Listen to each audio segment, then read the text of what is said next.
Hello viewers, welcome back to my channel. In this video, I'm going to show you how to make tender coconut shake.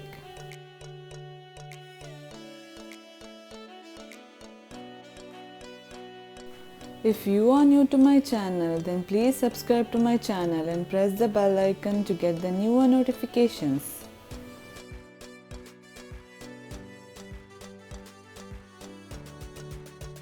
So first I'm taking a blender here. I'm adding 1 cup of seedless dates,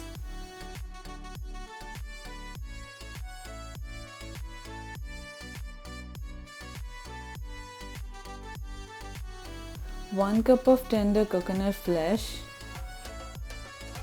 half cup of tender coconut water, quarter cup of sugar